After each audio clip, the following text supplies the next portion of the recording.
라디오를 거의 1년 만에 하는 거잖아요. 그래가지고 지금 사연이 어디까지 뒤로 가야 있는지 알 수가 없어. 2022년 2월 26일이거든요. 오늘의 라디오 사연 읽기를 할 건데 2020년 8월 25일에 온 사연을 읽어드릴게요. 1년 반 됐거든요. 18개월 된 사연을 읽어볼게요. 첫 번째 사연입니다. 저번에 익명으로 술 먹고 담배 빌리러 나갔다가 반하고 어쩌고 한 사연을 쓴 사람입니다. 혹시 이 사연 기억나시는 분 있나요? 언니 라디오 들으면서 열심히 과제하고 과제에 집중할 때쯤 너무 익숙한 느낌의 이야기가 나와서 가만히 듣다가 창피하고 부끄러워서 머리 터질 뻔했네요. 계속 들으면 웃음이 나고 그 친구랑 그런 과거의 이야기를 오랜만에 들으면서 미소가 계속 지어졌지만 사귀거나 결혼, 이혼 이런 거는 안 하게 되었어요. 언니가 제 사연 재밌어하는 것 같길래 뭔가 뒷이야기도 들려드리고 싶어서 그냥 끄적여 봅니다. 그렇게 다 함께 술 먹고 며칠 뒤에 그 친구가 취해서 저한테 부재중을 남기고 연락을 했어요. 저는 그 당시에 그 친구에게 마음이 없진 않아서 연락을 받았고 그 다음날까지도 몇 번 연락하다가 그 친구가 너무 무미건조하게 답장을 해서 그냥 아예 안 해버렸는데 제가 정신이 나가서 또 술 먹고 그 친구에게 연락을 했고 며칠 뒤에는 그 친구에게 연락이 오고 이런 이상한 짓이 서로 3번 정도 반복되다가 제가 술 먹고 취해서 같이 담배 피자는 핑계로 부르니까 제가 있는 장소로 와서 엄청 오랜만에 얼굴 보고 얘기를 나누고 또 그 친구가 약간 설레는 행동 점점점을 하다가 뭐야 을 하다가 그 다음날에 뭐 잘 들어갔냐 이런 연락만 하다가 끝났네요. 그 친구도 저랑 비슷한 마음이었던 것 같지만 고백을 하고 사귈 정도는 아니었나 봐요. 앞으로도 저는 이렇게 미친 인생을 살아가면서 재미있게 살려고요. 언니 라디오 너무 잘 듣고 있어요. 평생 해주세요. 평생 해달라고 했지 자주 해달라고는 안 했으니까.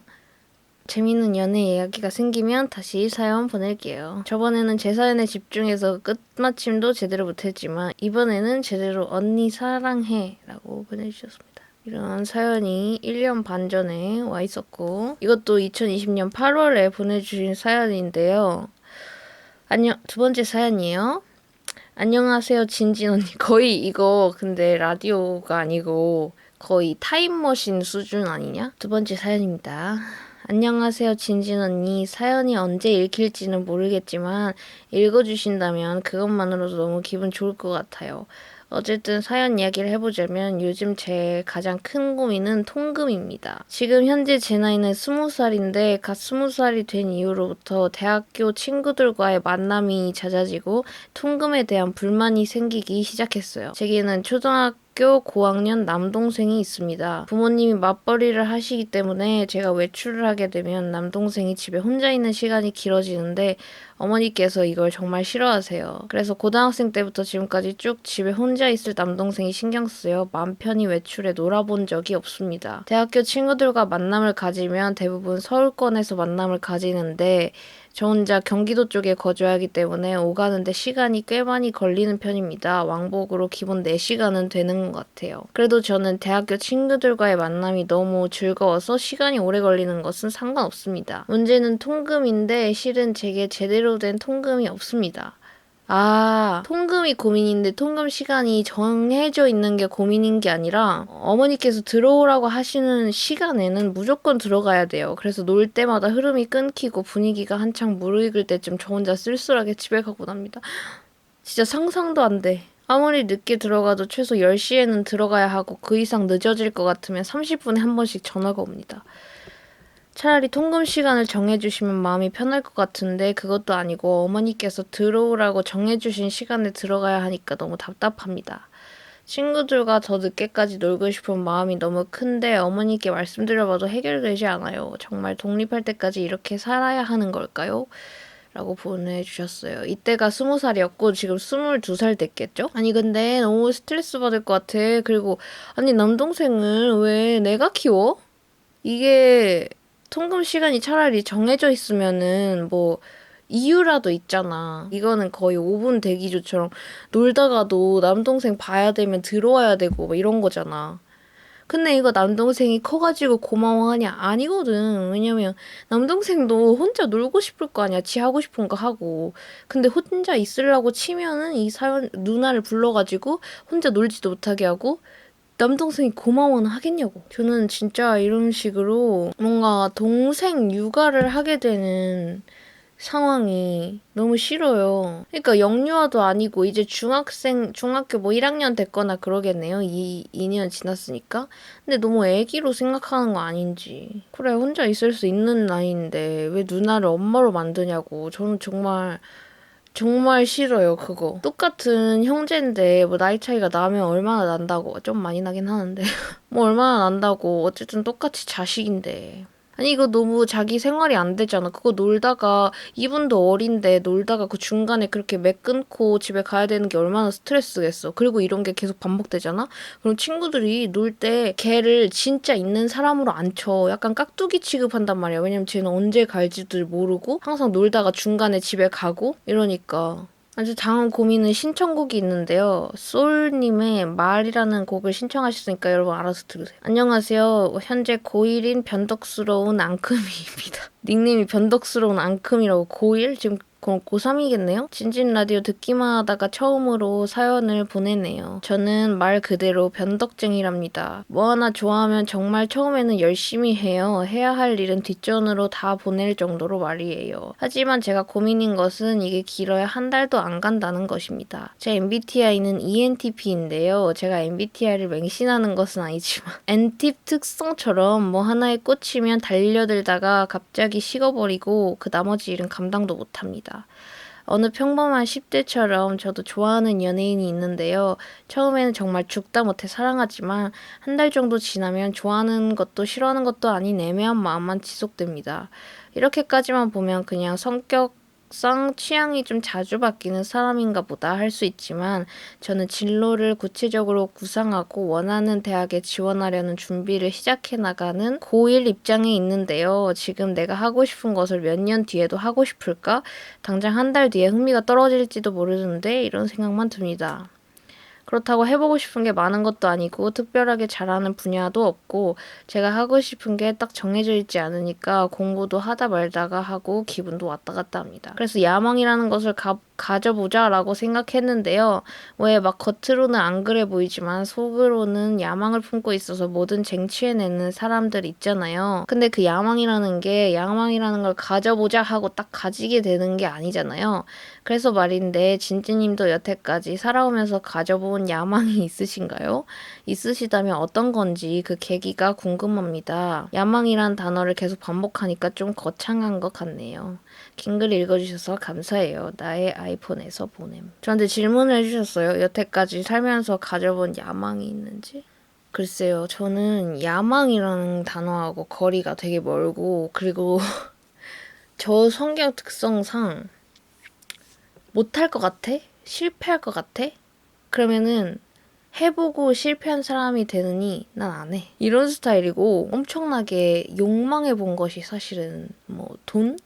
이 정도? 그리고 저도 고등학교 때 이후로 한 18살? 이때 이후로 뭔가를 엄청나게 하고 싶다. 이런 사람이 되고 싶다.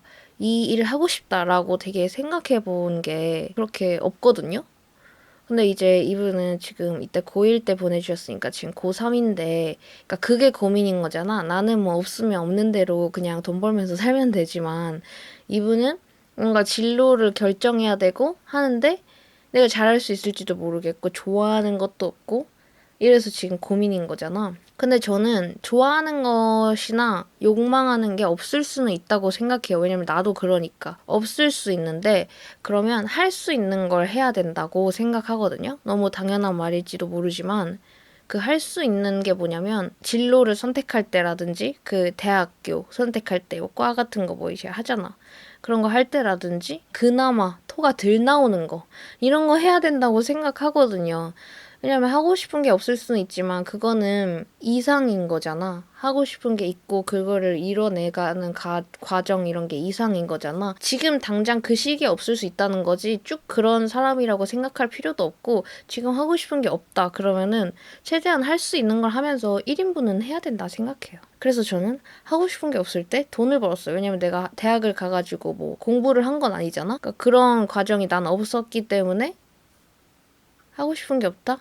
돈 벌어야지 하고 돈을 번 거예요. 그래서 그 시간이 사실 뭔가 시간이랑 내 열정과 야망과 이런 걸 써가면서 다른 일에 투자하는 것도 물론 멋있지만 딱히 그러고 싶은 게 없는데 어떡해. 그냥 내가 할 수 있는 걸 하는 거지. 채팅 중에 예체능 쪽으로 포트폴리오를 중시하면 좋아하는 거 빨리 찾는 게 중요하고 맞아. 왜냐면 이게 내가 쌓아놓은 게 나의 그 이력이 되는 거니까 빨리 찾는 게 중요하고 너무 모르겠으면 사회 학력이 중요하니까 일단 공부 성적 관리하는 게 중요할 것 같음. 저는 하고 싶은 게 뭔지 몰라서 일단 쓸모있는 과로 들어왔는데 나름 재밌어 하면서 배우고 있어요. 이티제 마케팅과 올림.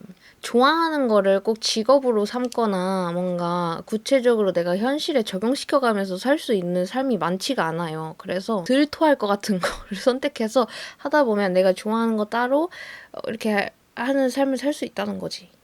그렇다는 거지요. 다음 사연일게요. 익명의 고등학교 2학년 여학생입니다. 지금은 20살이 됐겠네요. 진진 언니 안녕하세요. 저는 부산에서 학교 다니고 있는 18살이에요. 언니가 제 사연을 읽을 땐 고3일 수도 있겠네요. 그곳은 코로나가 잠잠해졌나요? 저는 미술 전공을 하고 있어요. 그리고 저는 서울대 디자인과에 꼭 가고 싶습니다. 저를 서울대에 보내주세요. 기대할게요. 나보고 보내달라는디? 안녕하세요. 저는 21살 대학생입니다. 다들 살면서 다이어트 안 해본 사람 없듯이 저도 21년 차 다이어터입니다.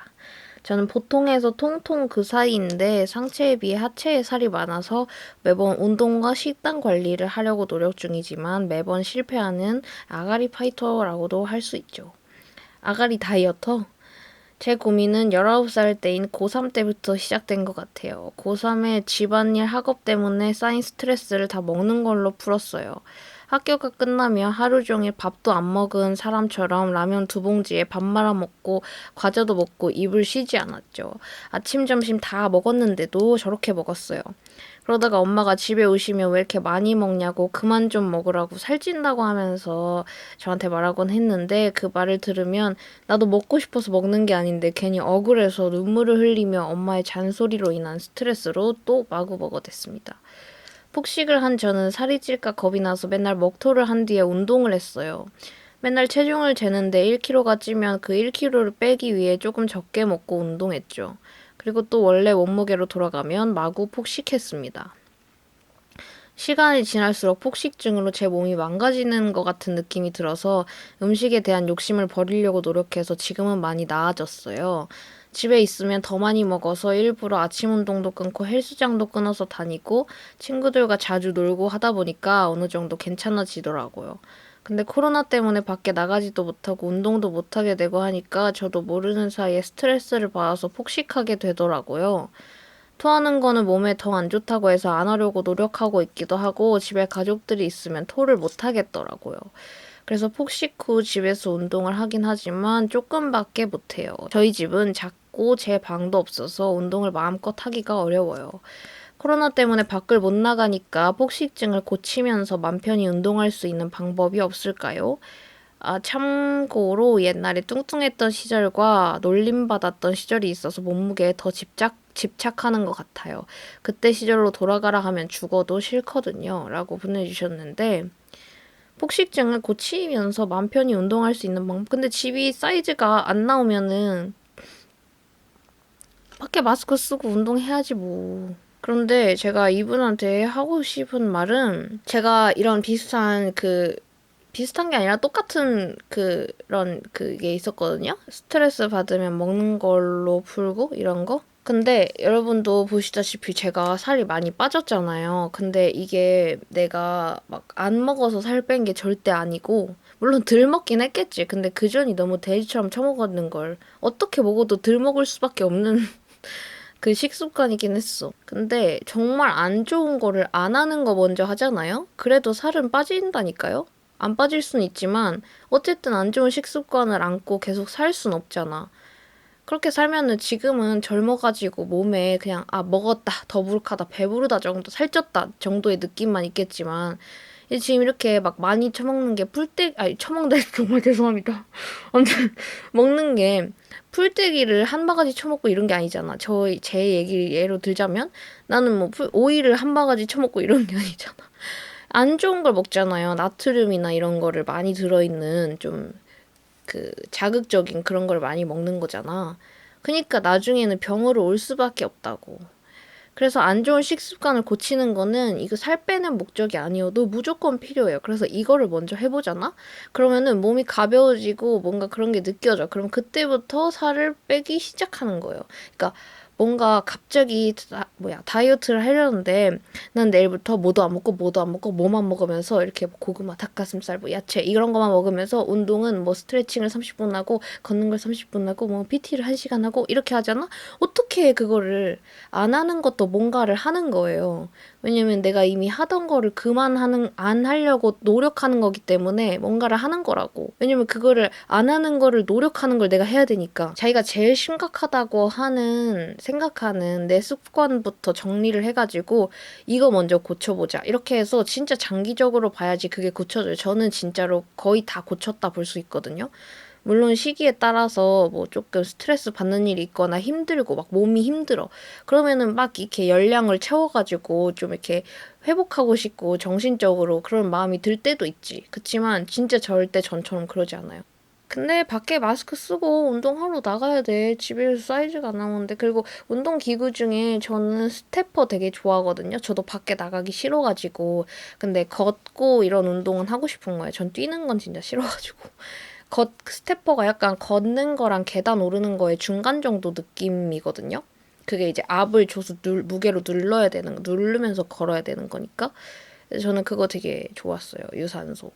다음 사연을 읽어볼게요. 안녕하세요, 진지님. 저는 20대 초반의 여자입니다. 진지님 라디오를 듣다가 문득 나도 사연을 보내볼까 하는 생각이 들어서 이렇게 글을 적어봅니다.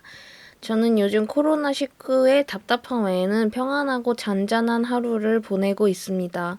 오늘 제가 가져온 제 이야기는 제 첫사랑 얘기입니다. 신청곡은 딱히 없습니다. 모두 첫사랑 하면 떠오르는 노래를 들었으면 좋겠어요. 제 첫사랑은 고등학교를 다니던 시기에 있습니다. 정확히 언제인지는 말하지 않겠습니다. 그 친구는 낯을 가리고 조용한 아이였습니다. 다시 돌아보니 제 앞에서만 특히 말을 못했던 것 같습니다. 손이 무척 예뻤어요. 그 아이를 좋아하기를 그만둔 뒤에 다른 남자를 꽤 만났지만 걔보다 손이 예쁜 사람은 본 적이 없어요. 지금 다시 만나고 싶다거나 그때로 다시 돌아가서 미래를 바꾸거나 하는 일은 바란 적이 없어요. 별로 좋지 않게 끝났거든요. 아무튼 그때 저는 내 눈에 걔가 얼마나 예쁜지 전하는 데에 망설임이 없었어요. 너 오늘 엄청 잘생겼다. 글씨 쓰는 손도 귀엽다. 등등. 그때마다 그 애는 옅은 웃음을 띄우면서도 부끄러워했어요. 하루는 복도 저편에서 걔가 걸어오길래 이름을 크게 부르며 손을 흔들었습니다. 그 애가 여느 때처럼 수줍은 미소를 하며 내 인사를 받아주는데 순간 세상이 느리게 보였어요. 제 기억이 추억이랍시고 기억을 바꾸었을 가능성도 무시할 수는 없지만 적어도 저는 그렇게 기억하고 있습니다. 걔랑 학교가 아닌 밖에서 둘이 만난 적도 있는데 그때 고백을 해서 제 전남친이 되었다면 저는 첫사랑을 말할 때 어쩌면 다른 사람을 떠올렸을 수도 있었을 거예요. 후에 제 첫사랑의 정의가 바뀌게 되면 다른 사람을 첫사랑으로 말할 수도 있어요. 걔보다 더 사랑하고 더 아끼던 사람도 있었습니다. 그래도 걔를 좋아할 때처럼 날 것 그대로 내 마음을 전하고 끙끙 앓던 때는 없었어요. 걔를 좋아하던 저도 참 맑았어서 걔를 첫사랑으로 기억하나 봐요. 진지님도 첫사랑이 있으시겠죠? 진지님의 라디오를 듣는 분들도 첫사랑이 있으리라 생각합니다. 누군가는 첫사랑이 나쁜 기억이었다고 하던데 사실 저도 그의 기억 절반은 별로 좋지 않습니다. 그래도 제 마음대로 잘라서 예쁜 부분만 기억해요. 첫사랑 정도는 원하는 대로 편집해서 기억해도 되잖아요? 답답한 상황 가운데서 조금은 옛 추억에 젖어서 마음이 편안해지시길 바래요. 제 사연 읽어주셔서 감사합니다. 진지님의 대부분의 하루가 몸은 힘들더라도 마음은 여유에 담기길 바래요. 안녕이라고 보내주셨어요. I believe 들으면서 듣고 있다고요? 근데 저보고 첫사랑이 있으시겠죠? 라고 물어봤는데 저는 굉장히 그러니까 뭐든지 잘 까먹는 사람이거든. 굉장히 망각이 빠른 인간이어가지고 뭔가 사랑을 하지 않나? 매번 첫사랑 같아. 진짜 미안합니다. 근데 매번 첫사랑 같고 바로 전에 했던 기억나는 가장 큰 사랑? 그것이 나에게 첫사랑이다. 그래서 내 첫사랑은 계속 바뀌어. 다음 사연을 읽어보도록 하겠습니다. 안녕하세요, 진지님. 저는 이 코로나 시국에 꾸역꾸역 학교를 다니고 있는 고3입니다. 수능이 100일도 안 남은 시점에 진지님 라디오를 들으면서 수학 문제를 풀다가 사연 보내봐요. 제 고민은 낯을 너무 가리고 소심하다는 거예요. 남들도 처음 만나는 사람을 보면 어색하고 낯을 가리겠지만 저는 남들보다 조금 심한 것 같아요. 다들 혹시 이런 경험 있으신가요? 버스에서 하차벨을 눌렀는데 기사님이 문을 안 열어주시면 열어달라고 죄송합니다. 커피 먹었더니 트름 나오네. 죄송합니다. 어디까지 읽었지? 하차벨 눌렀는데 기사님이 문 안 열어주시면 열어달라고 말도 못하고 꽉 찬 버스에서 내리려고 할 때 비켜달라고 말도 못하고 주문은 친구할 때 같이 해달라고 하거나 기어 들어가는 목소리로 하는 그런 거요. 이래서 제가 제일 싫어하는 음식이 서브웨이예요. 나 서브웨이 하니까 생각나는데 나 최근에 서브웨이 갔을 때 혼자서 이제 그 포장해오려고 갔는데 빵을 먼저 골라야 되잖아요. 저 플랫 화이트로 할게요. 이러는 거예요. 그래서 그 직원이 에? 플랫 화이트요? 이랬는데 플랫 화이트는 커피 이름이고 플랫 브레드였어요. 휴. 근데 이제 그 2번 말하고 나서 안 거야. 아무튼 제일 싫어하는 음식이 서브웨이래요. 그리고 학교에서 다가오는 친구들은 많은데 어색해서 말도 못 받아치겠고 다 같이 있으면 듣기만 하거나 조금씩 리액션만 하는데 단둘이 친구랑 남으면 겨우겨우 대답하지만 어색해서 토할 것 같아요. 제가 이래서 연애도 잘 못하는 것 같습니다. 그래서 다가와주는 남자분들한테 의도치 않은 철벽을 친다는 오해를 불러일으키고 관심이 있던 사람들도 다 놓쳐버려서 제대로 된 연애를 해본 적이 없습니다. 아니 근데 서브웨이 주문하는 거 쉬워. 빵은 뭘로 해드릴까요? 무슨 빵을 추천하세요? 이러면 보통은 이걸 많이 드세요. 소스는 뭘로 해드릴까요? 무슨 소스 제일 많이 먹어요? 이렇게 하면은 이거 많이 드세요 하면 그걸로 다 해달라 하면 돼. 아무튼 근데 여기서 반전은 집에서는 엄청난 수다쟁이의 주접쟁이라는 거예요. 밖에서는 가만히 있던 제 입이 집에서는 조잘조잘 잘 떠듭니다. 제가 이러는 이유를 사실 잘 모르겠는데 별로 안 친한 사람들이랑 친해지려고 시도하면 항상 말이 헛나오고 실수를 하는 것 같아서 아예 그런 일을 차단하는 것 같습니다. 너무 주저리 떠들었네요. 이렇게 텍스트로는 주절주절 잘 떠드는 땡유. 그래서 언니에게 낯가리는 거 고치는 방법, 극복하는 방법을 조언받고 싶습니다. 저도 언니처럼 당당하고 자신감 있게 살고 싶어요.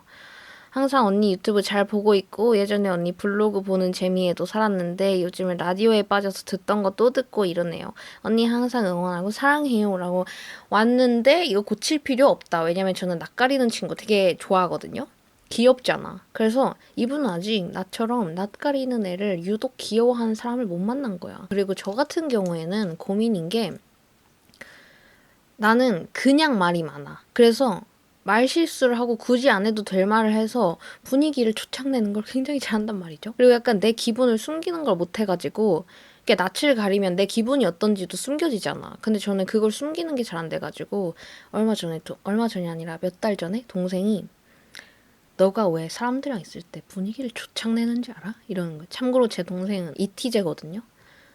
너가 사람들이랑 있을 때 왜 분위기를 조창내는지 알아? 진짜 뜬금없이 이렇게 해서 왠데? 이러니까 너는 네 기분대로 해서 그래.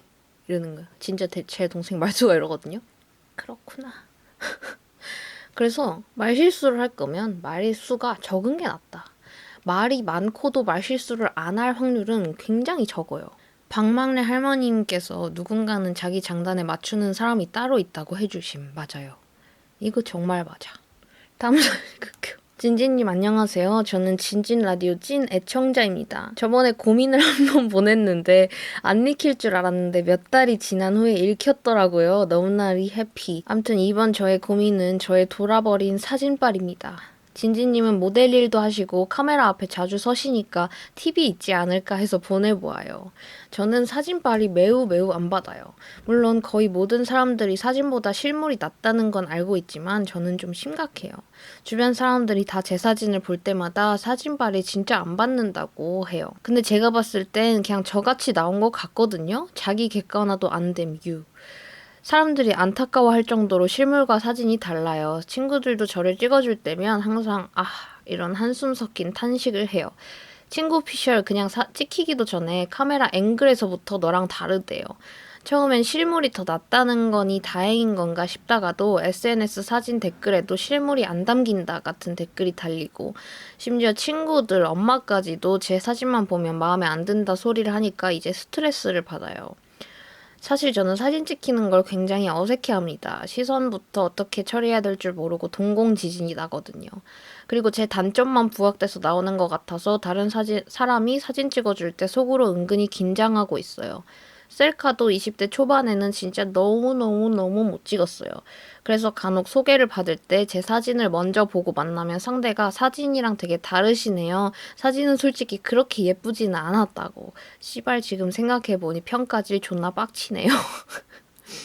아무튼 그래도 지금은 셀카를 많이 찍어 버릇해서 좀 괜찮아진 것 같긴 해요. 셀카는 간간히 친구들이 예쁘게 나온 게 있어 이렇게 말해주거든요. 그래서 이제 그 스트레스가 폭발해버려서 후면 카메라 연습까지 해요. 그냥 책상에 폰 올려두고 타이머 맞추고 찍고 확인하고 표정 고치고 자세 고치고 다시 찍고 무한반복. 한 번 연습할 때마다 진이 빠져요. 사진 찍는 거 원래 이렇게 힘든가요? 저 안검하수도 아닌데 약간 풀린 눈처럼 나오는 것 같고 웃는 것도 어색하고 별의 게 다 거슬려요. 완전 사진빨 엄청 잘 받는다까지는 바라지도 않고 그냥 저 실물처럼만 자연스럽게 나왔으면 좋겠어요. 저도 놀러가서 예쁜 사진 건지고 싶고 SNS에 친구가 찍어준 사진 올리고 싶어요. 후면 카메라 연습 자주 하면 늘긴 늘까요? 사진 연습이나 예쁘게 나오는 팁이 있다면 도와주세요. 진진. 실물처럼 나오는 거? 이렇게 하면은 여기가 더 길어지는 거 알아요? 여기가 더 늘어나거든요? 그래서 셀카 찍을 때 얼굴을 가운데에서 살짝 위나 가운데쯤 오게 찍어요. 왜냐면 사진 올릴 때 어차피 이 비율 그대로 올리지 않잖아요. 조금 더 위아래가 잘리니까 요 정도에서 사진 찍으란 말이야. 그러면 비율이 조금 더 잘 나오거든요. 이거 너무 다 아는 얘기인가? 사진을 무작정 찍을 게 아니라 어느 정도 카메라 렌즈의 위치가 어느 정도 있을 때 내 얼굴이 조금 실물과 가깝게 잘 나오는지 그걸 알면은 그거를 조금 남이 찍어줄 때 조정을 해줄 수 있고, 그리고 남이 막 이 정도로 들고 있다. 근데 내가 조금 더 뭐 어떻게 나오는 게 이쁘다 하면은 내가 조금 더 거기에 렌즈에 맞출 수 있으니까. 그걸 어떤 식으로 할 수 있냐면 보통 핸드폰으로 사진 많이 찍으니까 사진을 찍었을 때 내가 괜찮게 나오는 카메라 렌즈의 높이 있잖아요. 그게 예를 들어서 내가 살짝 올려다 보는 높이다. 이런 거를 조금 기억하고 있으면 나중에 하기가 쉽죠? 태어날 때부터 셀카 찍으면서 태어난 진진수라고요?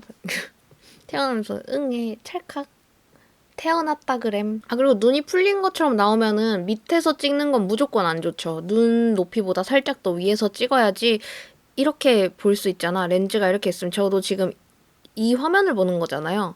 그래서 여러분들이랑 눈 마주친 느낌 하려면은 이렇게 위로 치켜뜨게 되잖아. 그래서 렌즈가 살짝 위에 있는 게 낫지. 맞아. 그리고 실제로 사진을 잘 찍어주는 사람이 따로 있어. 이게 너무 랜덤이야. 다음 사연 읽어볼게요. 안녕하세요. 진진 언니. 인생이 진리아리 그 자체인 진진 바순이입니다. 언니의 라디오가 또 언제 찾아올지 모르겠지만 그래도 사연을 보내봅니다. 저에게는 좋아한 지 무려 1년 가까이 된 짝남이 있는데요. 제가 이렇게 오랫동안 짝사랑 해보는 게 처음이라 그만큼 간절하답니다. 제가 여태 짝사랑을 많이 해본 건 아니지만 그래도 그때마다 늘 운 좋게 사귀게 되어서 이번에도 일이 잘 풀릴 줄 알았어요. 그러나 굉장한 오산이었습니다. 반도 다르고 서로 아는 사이도 아니라 접점도 없고 심지어 이번 코로나 때문에 아예 얼굴 볼 일 자체가 없어져서 아무것도 못하고 있는 상황이에요. 제가 좋아하는 사람 앞에서 완전히 고장이 나기 때문에 이번엔 언니의 길을 받아서 적극적으로 행동하겠다. 더 이상 좋아하는 사람 앞에서 뚝딱거리면서 어설프게 행동하지 않겠다. 진진 러버의 명예를 걸고 다짐했는데 시도조차 못 해봤네요. 실은 말도 한 번 안 섞어보고 연락도 안 해본 사이예요? 근데 1년을 좋아할 수 있어? 정말 서로 겹치는 게 하나도 없습니다. 마주칠 일이라곤 복도에서가 전부. 그 친구도 제 얼굴이랑 이름 정도는 알고 있을 텐데 그거 제외하면 생판 남이랍니다. 심지어 얼핏 들은 바로는 아예 연애에 관심이 없다고 하더라고요. 어차피 망한 것 같은데 그냥 접을까도 했지만 도저히 포기를 못하겠어요. 어떻게든 친해지고 싶은데 이번에 학교를 가게 된다면 자연스럽게 알짱될 수 있을까요? 언니는 잘 모르는 사람에게 어떻게 플러팅 하시는지 연애 고수이자 연애 선배로서 조언 좀 해주세요. 지금 간절해서 뭐라도 덥석 물고 할 자신 있어요. 그리고 늘 영상 잘 챙겨보고 있답니다. 간지나고 귀엽고 예쁘고 정말 혼자 사는 우리 언니 때문에 1초가 한 번씩 극락 가는 이런 인생 너무 만족스럽네요. 하루 종일 집에만 짱 박혀 있어도 언니만 보면 숨통이 트인답니다. 일어나서 잠들기 전까지 모니터 속 진진과 함께 할 수 있다는 게 얼마나 큰 행복이고 기쁨인지 언니는 모를 거예요. 우리 언니 내가 많이 아끼고 사랑해요. 늘 행복길만 걷자 라고 보내주셨어요. 잘 모르는 사람에게 어떻게 플러팅 하시는지? 근데 플러팅을 잘 모르는 사람한테 하고 싶지 않아? 내 말은 잘 아는 사람에게 플러팅을 하고 싶어. 잘 아는 사람은 친구인데 이제? 정영돈처럼 전화번호 7자리만 알려주라고요? 아, 한 자리 빼고? 애티비 플러팅 장인 아니냐고요? 아, 근데 그런 거 같긴 해. 누가 나한테 좋아한다고 말해, 그러면. 당연히 좋아하겠지. 안녕하세요, 진진 언니. 오늘은 9월 11일 새벽 잠 안 오는 밤 언니 라디오를 듣다가 그냥 털어놓을 곳이 없어서 써봐요. 딱히 고민은 아닌데 그냥 누군가 들어줬으면 좋겠어서요. 우선 저는 18살 한참 어린 사람이에요. 제가 살아온 얘기를 하자면 중학생이 되기 전까지 딱히 힘든 걸 잘 모르고 자랐어요. 나쁜 일이라고 할 것도 없었고요. 근데 14살의 한 아이에게 지속적으로 괴롭힘을 당하면서 아주 어린 나이에 우울증이 찾아왔었어요. 하지만 집에서 큰딸이기도 하고 원래 속마음 같은 건 잘 말하지 않는 타입이라 복도에서 대놓고 욕을 먹어도 동아리 시간에 일부러 내 뒤에 앉아 들리게 하는 험담을 들었어도 혼자 다 덮어두고 일기장에다가 털어놓았어요. 부모님한테 걱정 끼쳐드리기 싫어서요. 다행히도 그 애를 제외한 학교 친구들은 저를 웃게 해주었고 저도 그 아이와 맞설 수 있을 만큼 단단한 사람이 되어서 천천히 괜찮아졌어요. 그 다음 해 15살이 되고 그렇게 행복하지는 않지만 그럭저럭 사는 날이 반복되었어요. 그런데 어느 날 친구들과 놀고 집으로 돌아오는 버스에서 한 아저씨에게 성추행을 당했어요. 정말 한산했는데 일부러 제 뒤에 딱 붙어서 점점점. 근데 그런 불안감과 마음의 상처가 버릇처럼 남아서인지 딱히 큰 타격은 없더라고요. 웃기죠? 이 일도 일기장과 제 마음 한구석에 묻어놓았답니다. 시간이 흘러 거의 잊고 저는 잘 웃고 쾌활한 외향적인 사람이 되었어요. 그렇게 2020년이 됐어요. 코로나 때문에 계약도 미뤄진 2월 뭘 열심히 할 생각은 아니었는데 아이돌 직캠 보고 나도 한번 해볼까? 라는 근자감이 들어서 다이어트를 하게 되었어요. 원래도 전혀 통통하지 않았어요. 보통에서 마름 사이즈였죠. 결과적으로 거식, 강박증, 탈모, 무월경 등을 얻고 30kg대를 기록했어요. 하지만 감량 후 주변 사람들은 오히려 해골 같아, 안쓰러워 보여, 기아 같아 그런 말들을 했어요. 그런데 저는 아이러니하게도 안도감을 느꼈어요. 이상하게도 행복했죠. 하지만 건강이 너무 안 좋아져서 억지로 살을 찌워야 하는 상황이 되었어요. 조금씩 원래 입에도 안 되던 밀가루 음식, 인스턴트 음식을 맛보니 억누르고 있던 갈망이 펑 터져서 폭식증이 찾아왔어요. 그래서 지금 살찐 내 모습이 너무 싫어서 거울도 안 보고 정말 집에만 틀어박혀 있었어요. 틀어박혀 있어요. 살찐 거에 대한 스트레스로 또 먹는 것을 반복하고요. 물론 누가 해결해 줄 수 있는 일도 아니지만 나는 행복하면 안 되는 사람인가? 라는 생각이 자꾸 들어요. 왜 이리 나쁜 일만 일어나는지 싶고 횡설수설 하다 보니 너무 TMI 남발의 우울한 사연이 된 것 같네요. 저는 어쩌면 좋을까요? 18살 한창 공부해야 하는 시간에 이런 고민만 하고 있고 가끔은 제가 너무 한심해요. 저도 언니처럼 반짝반짝 빛나는 사람이고 싶어요. 언제쯤 제 사연을 읽어주실지 모르겠지만 그땐 웃으면서 이 사연을 다시 듣고 싶네요. 언니가 읽어주는 것만으로도 위로가 되고 행복할 것 같아요. 다음에 재밌고 행복한 사연 들고 올게요. 언니 사랑하고 존경합니다. 라고 보내주셨어요. 근데 이분한테 해주고 싶은 말은 가끔씩 그런 게 서러울 때가 있을 거거든요. 아무렇지 않은 내 자신이 가끔씩 징그러울 때가 있어. 잘못된 크기만큼 상처는 받았지만 그만큼만 상처받고 금방 또 잊고 뭔가 묻고 살 수 있는 내 자신이 조금 어이없을 때가 있거든요. 그렇지만 그거를 서러워하지 않았으면 좋겠다는 거지. 이렇게 넘겼다고 봐야 되나? 아휴, 말이 너무 어렵네요. 말 안 할게요. 그것 때문에 더 힘들어지지 않았으면 좋겠는 바람인 거지. 마음 아파.